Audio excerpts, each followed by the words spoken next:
Trovejava muito na noite em que fui ao solar deserto, no topo da montanha da tempestade, para me defrontar com o medo que estava à espreita. Eu não estava só, pois a temeridade não se confundia. E então, com aquele amor pelo grotesco e o terrível que fez de minha carreira uma sucessão de horrores singulares na literatura e na vida, estavam comigo 2 homens fortes e leais. Chamei quando chegou o momento. Homens que, por sua peculiar adequação, havia muito se tinham associado a mim em minhas pavorosas investigações. Conta um Conto apresenta, de Howard Phillips Lovecraft, O Medo à Espreita. Narração, Marcelo Fávaro. Capítulo 1. A Sombra na Chaminé. A gente tinha saído discretamente do vilarejo por causa dos repórteres, que ainda se demoraram por lá depois do pânico sinistro de um mês antes. O pesadelo da morte arrepiante. E mais tarde pensei, eles poderiam me ajudar, mas não os queria naquele momento. Quisera Deus eu os tivesse deixado partilhar da busca, pois assim não teria de suportar sozinho e por tanto tempo o segredo. Suportá-lo sozinho, temendo que o mundo me achasse um louco, ou ele próprio enlouquecesse com as implicações diabólicas daquela coisa. A coisa.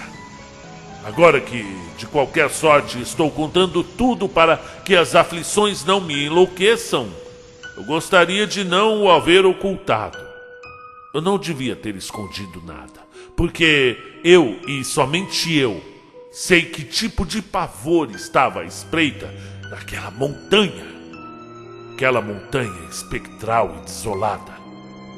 Metidos num pequeno automóvel, cobrimos as milhas de morros e florestas primitivas até a encosta arborizada o impedia de seguir em frente. A região apresentava um aspecto mais sinistro do que o usual, agora que havíamos à noite sem as multidões costumeiras de investigadores, o que frequentemente nos induziu a usar a lanterna de acetileno, apesar da atenção que ela poderia atrair. Não era uma paisagem salubre depois de escurecer, e acredito que teria notado sua morbidez, mesmo se não tivesse conhecimento do terror que andava solta por lá.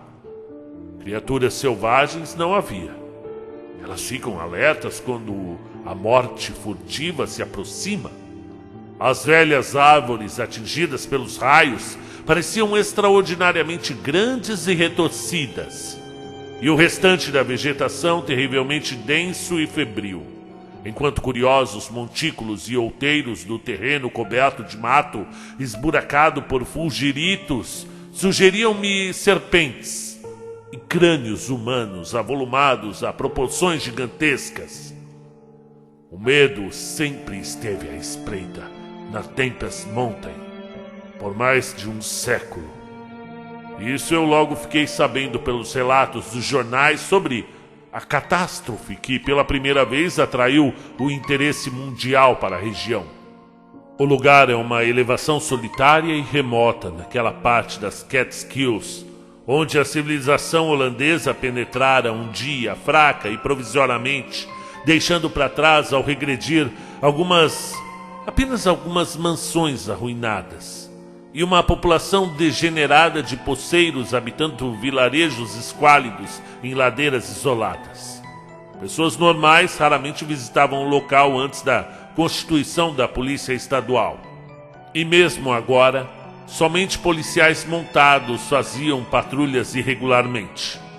O medo, porém, é uma velha tradição em todas as povoações vizinhas, pois é o tópico principal da conversa simples dos pobres que às vezes abandonam seus vales para trocar cestos, tecidos à mão pelos produtos de primeira necessidade primitivos, que não podem derrubar com um tiro.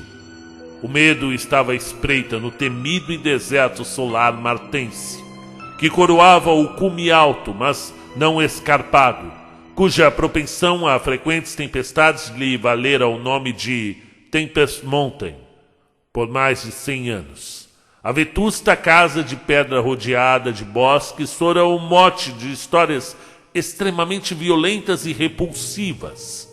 Histórias sobre uma morte colossal, silenciosa e arrepiante, que rondava ao lado de fora da casa no verão.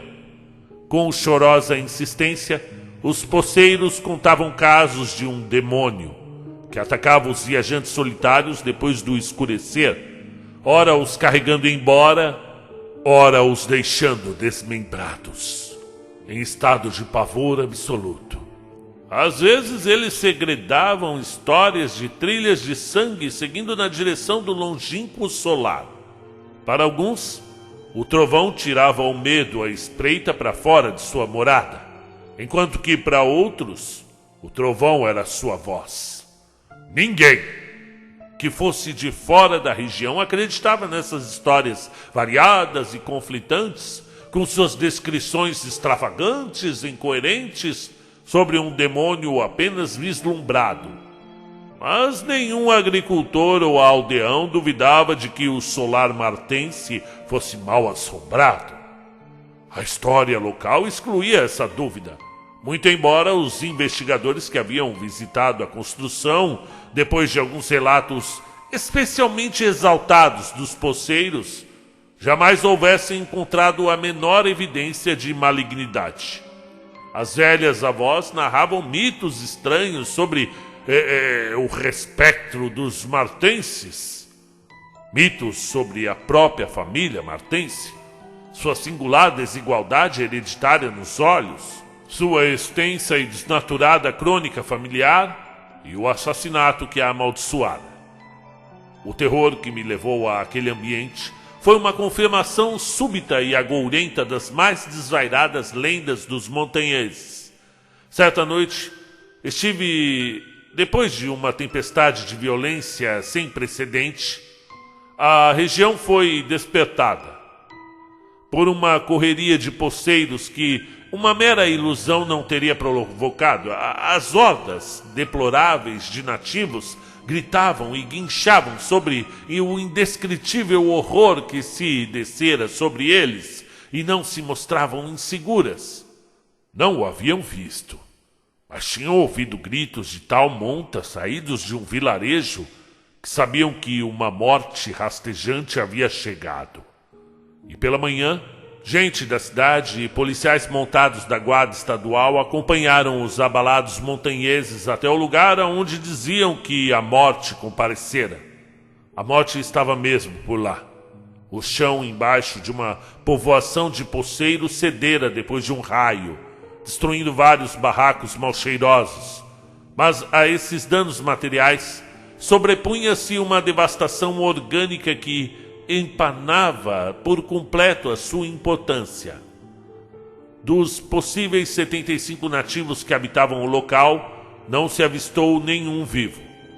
A terra revolvida estava coberta de sangue, e os restos humanos evidenciando com extrema eloquência a devastação provocada pelas presas, pelas garras do demônio. E aqui, embora não houvesse uma trilha visível afastando-se da carnificina, todos prontamente concordaram que o causador daquilo deveria ser um animal pavoroso, e nenhuma voz ergueu-se para renovar a acusação de que aquelas mortes enigmáticas poderiam ser atribuídas aos sórdidos assassinos, tão comuns nas comunidades decadentes. Essa acusação só foi retomada quando se deu pela falta, entre os mortos, de 25 membros. Talvez da população estimada, e mesmo assim era difícil explicar o assassinato de 50 pela metade desse número.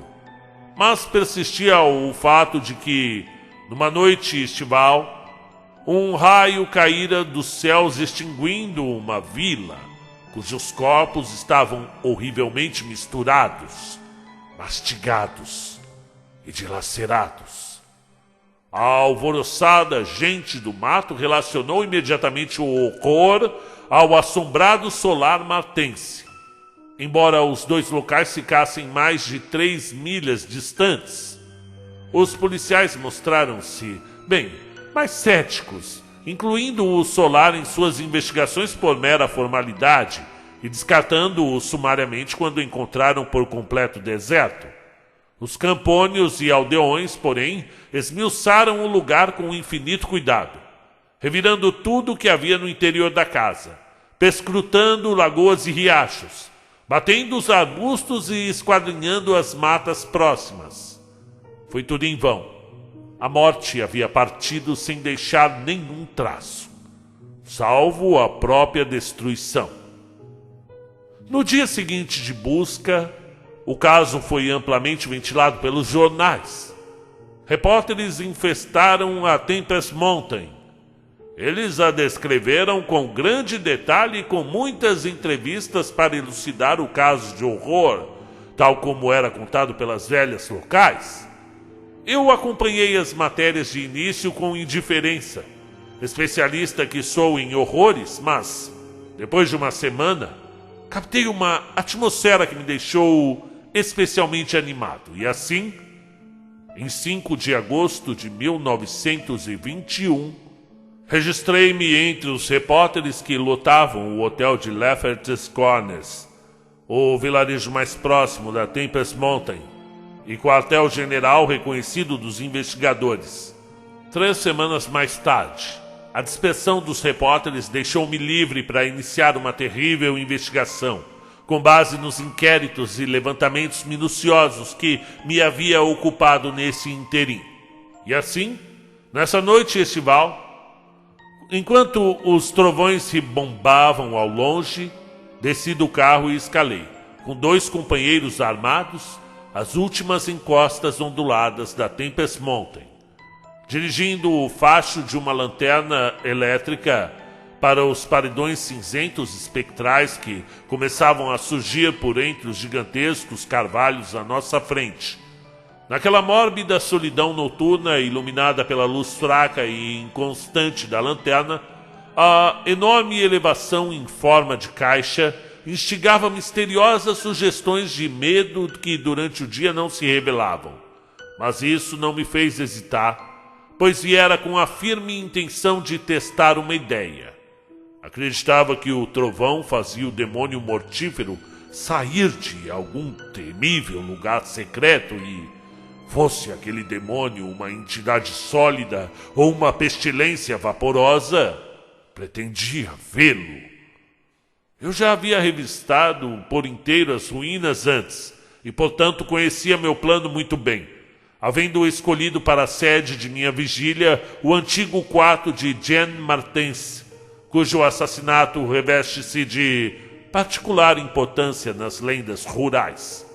Por estranho que pareça, eu sentia que os aposentos dessa antiga vítima seriam os melhores para os meus fins.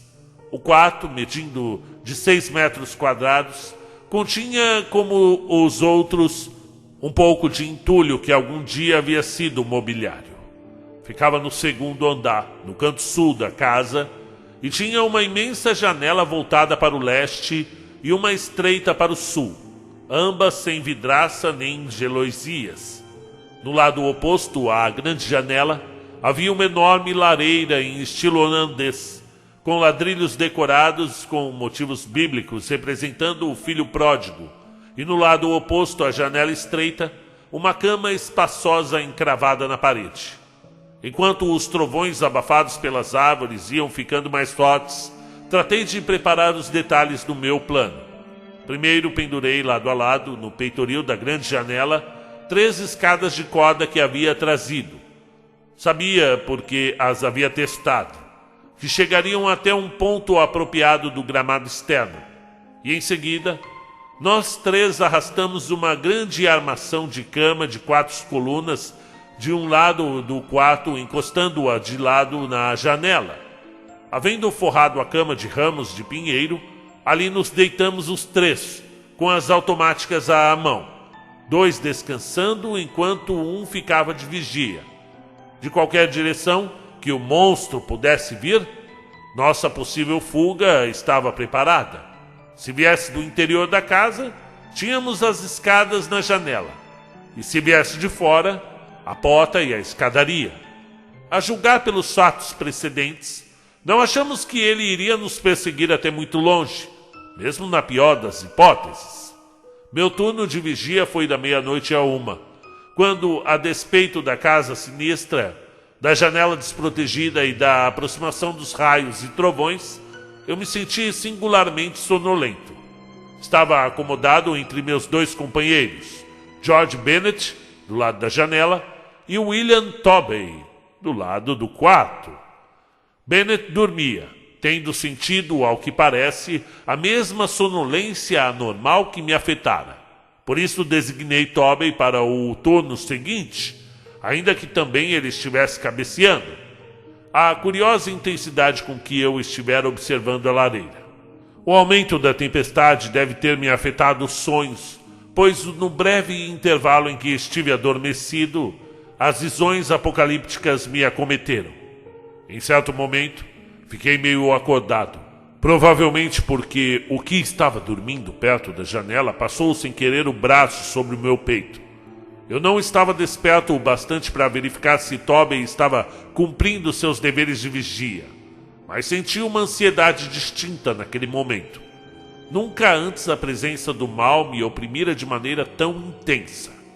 E depois, devo ter caído de novo no sono, pois foi de um caos nebuloso que minha mente despertou sobressaltada, quando a noite encheu-se de gritos pavorosos, além de tudo que minha imaginação e experiência anteriores poderiam me proporcionar.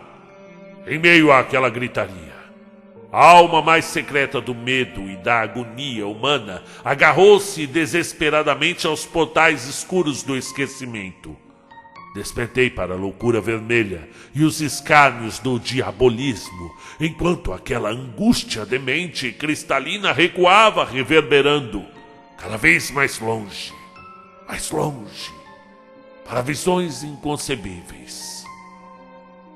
Não havia luz, mas eu pude perceber, pelo espaço vazio à minha direita, que Tobey tinha ido, só Deus sabe para onde. Sobre o meu peito jazia ainda o braço pesado do companheiro adormecido à minha esquerda. Foi então que aconteceu um estrondo devastador do raio que abalou toda a montanha. Iluminou as criptas mais escuras do venerável cemitério e fendeu a patriarca entre as árvores retorcidas. Ao estrondo infernal de uma estupenda bola de fogo, o homem adormecido se ergueu sobressaltado, enquanto o clarão do lado de fora da janela projetava nitidamente sua sombra na chaminé acima da lareira, da qual meus olhos nunca se afastaram. O fato de eu ainda estar vivo e são é um prodígio que não posso explicar. Eu não posso explicar por que a sombra daquela chaminé não era a de George Bennet, e nem a de nenhuma outra criatura humana, mas de uma monstruosidade ímpia dos abismos mais profundos do inferno. Uma abominação informe que nenhuma mente poderia apreender por inteiro, e nenhuma pena, ainda que canhestramente, poderia descrever.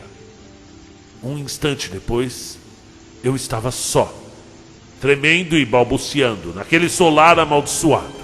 George Bennet e William Tobey não haviam deixado traços, nem mesmo de luta, e nunca mais se soube deles.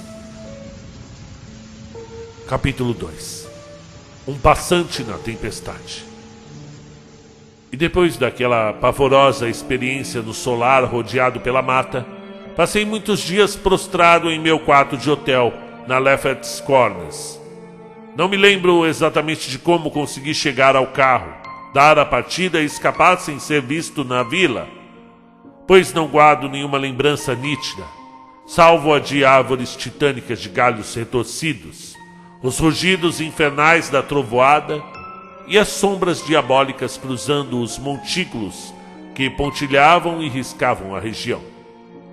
Enquanto tremia e meditava sobre aquela alucinante sombra projetada, tinha certeza de ter ao menos vislumbrado um dos maiores horrores supremos de toda a Terra. Uma daquelas indescritíveis influências malignas dos espaços ulteriores, cujas tênues vibrações demoníacas às vezes ouvimos chegando dos cantos mais remotos do espaço, e que muitas vezes a piedosa finitude da nossa visão nos poupa de ver. A sombra que eu vira, eu não ouso analisar nem classificar. Alguma coisa postara-se entre mim e a janela naquela noite. Mas eu sentia calafrios quando não conseguia livrar-me do instinto. Aquele instinto de tentar classificá-la.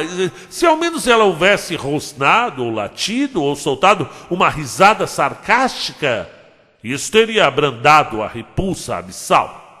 Mas foi tudo tão silencioso. Ela pousou um braço, ou uma pesada pata dianteira em meu peito. Era orgânica, certamente.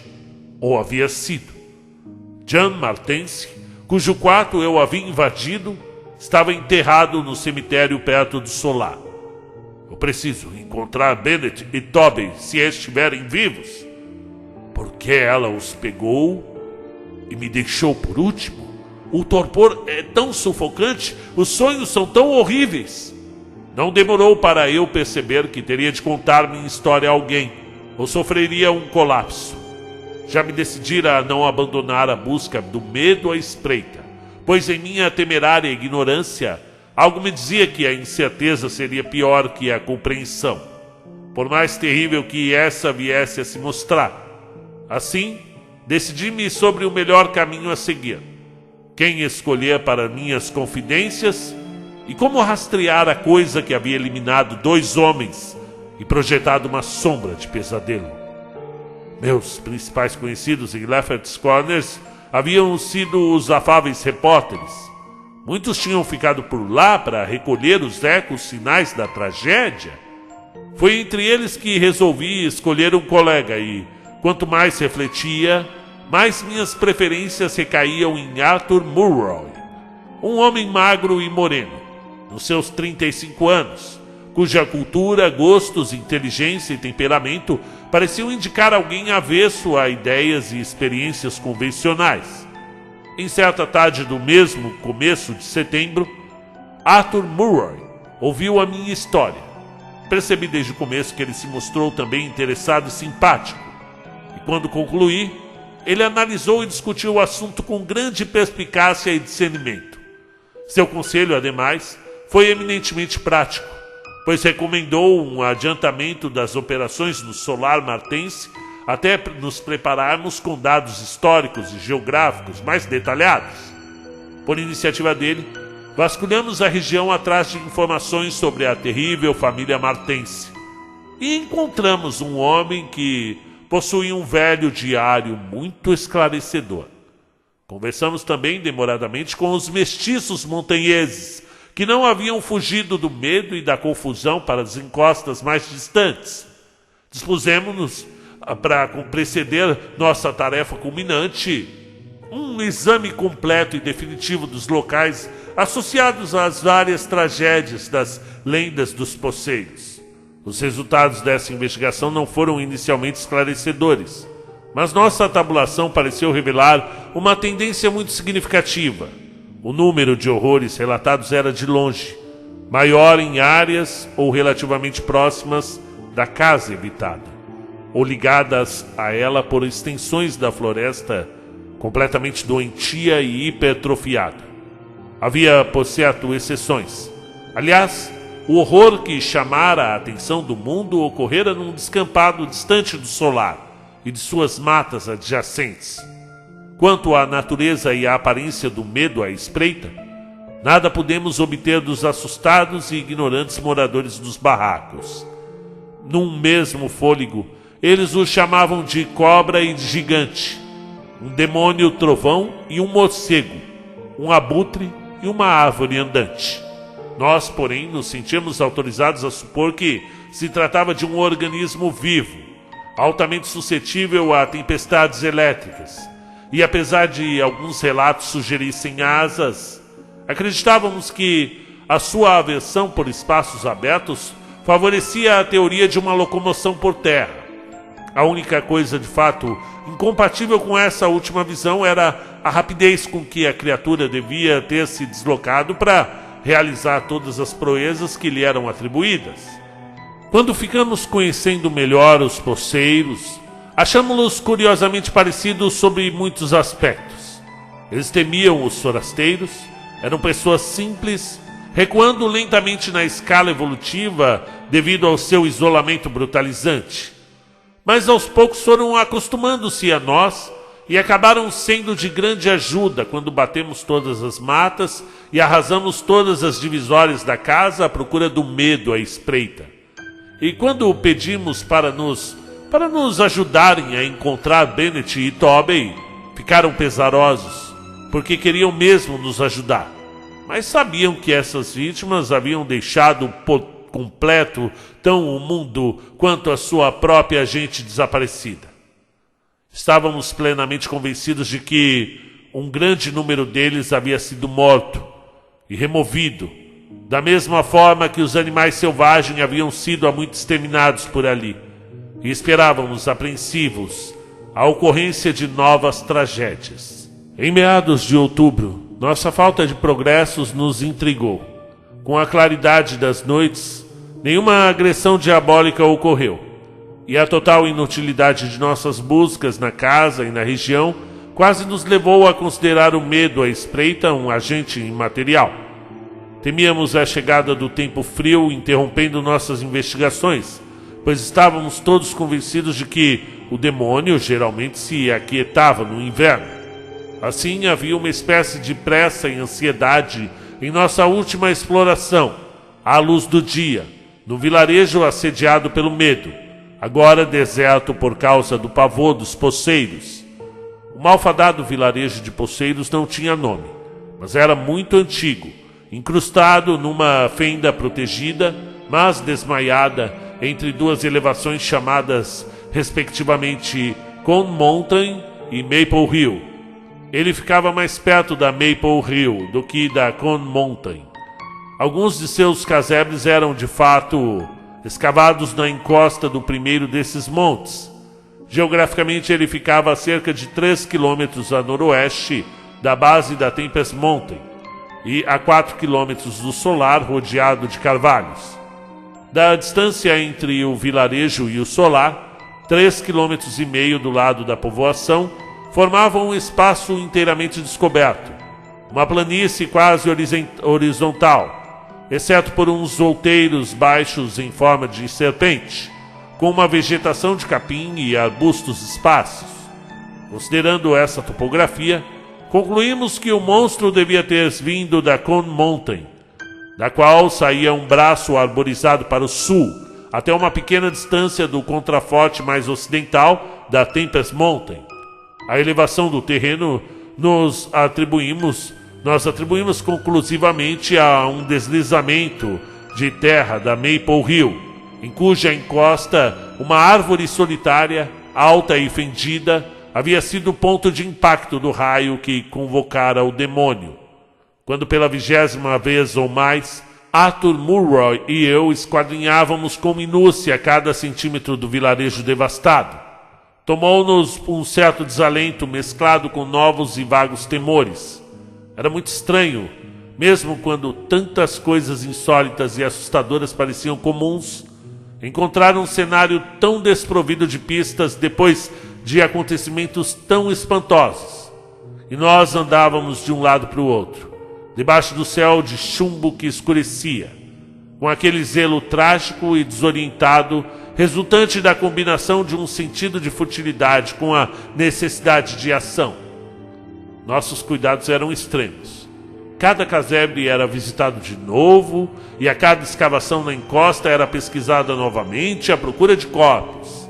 Cada passagem espinhosa da encosta adjacente era mais uma vez esquadrinhada atrás de tocas e cavernas. Mas foi tudo em vão. Como já comentei, porém, Novos e vagos temores pairavam ameaçadores sobre nós, como se gigantescos grifos com asa de morcego nos espreitassem de abismos siderais. À medida que a tarde avançava, a visão ia ficando cada vez mais difícil, e poderemos ouvir o rumor da tormenta formando-se sobre a Tempest Mountain. Esse som, num lugar como aquele, de certo nos excitou, embora menos do que teria feito se já houvesse anoitecido. Naquelas circunstâncias, esperávamos que a tempestade fosse durar até muito depois do escurecer, e com essa esperança, interrompemos nossas buscas incertas na encosta e nos dirigimos ao vilarejo habitado mais próximo, com a intenção de reunir um grupo de poceiros para nos ajudar na investigação. Apesar de tímidos, um grupo dos mais jovens se inspirou em nossa liderança protetora para prometer alguma ajuda. Bem, mal nos havíamos afastado, porém, desabou uma chuva tão torrencial e cegante que era um imperativo absoluto encontrarmos algum abrigo. A escuridão extrema, quase noturna do céu, nos fazia tropeçar, mas guiados pelos relâmpagos frequentes e por nosso conhecimento detalhado da vila, logo alcançamos as últimas casinhas do agrupamento, uma combinação heterogênea de troncos e tábuas, cuja porta e a única minúscula janela remanescente davam para Maple Hill. Trancando a porta às nossas costas contra a fúria do vento e da chuva, encaixamos a tosca vedação que nossas buscas frequentes nos haviam ensinado onde encontrar na janela. Era terrível ficarmos ali, sentados em caixas raquíticas, naquela escuridão de breu, mas tratamos de fumar nossos cachimbos e, de tempos em tempos, acendíamos as lanternas de bolso. De vez em quando podíamos ver o clarão de um relâmpago através das rachaduras da parede. A tarde estava tão escura que intensificava o brilho de cada clarão. A vigília na tempestade fez-me recordar, estremecendo minha noite apavorante na Tempest Mountain. Meu espírito retornou àquela estranha pergunta tão recorrente, desde que a casa medonha acontecera, e mais uma vez cismei sobre as razões pelas quais o monstro, tendo se aproximado dos 3 vigilantes, seja pela janela, seja pelo interior, havia começado pelos homens das pontas, e deixando-o do meio por último, quando a titânica bola de fogo o afugentou. Por quê? Por que não havia apanhado suas vítimas de ordem natural? Eu, em segundo lugar, de qualquer lado que se houvesse aproximado. Com a espécie de tentáculo de longo alcance, ele agarrava suas presas. Saberia que eu era o líder e teria me poupado para um destino pior que o dos meus companheiros?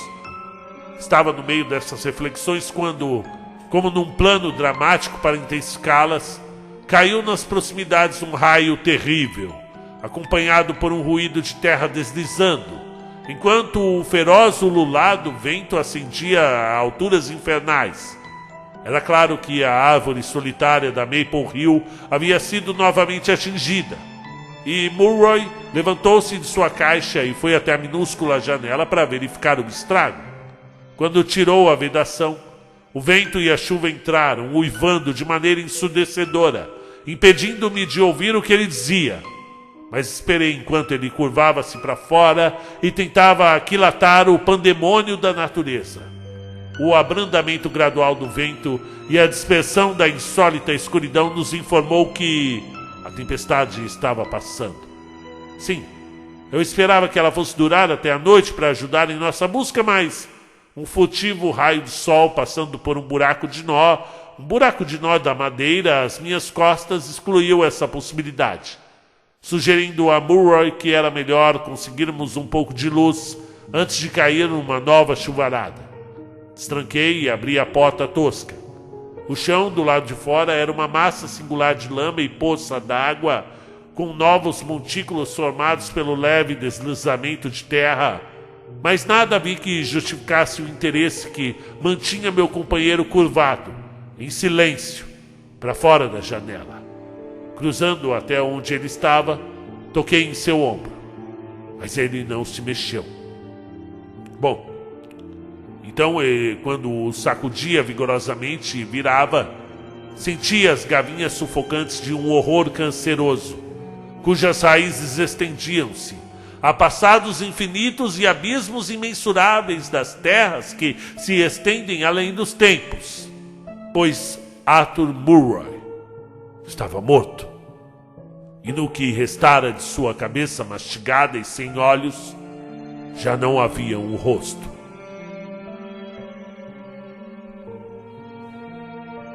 Fim do capítulo 2. Ainda nessa semana, continuamos essa saga com o capítulo 3, o que significava o clarão vermelho. Até amanhã, com a continuação da história.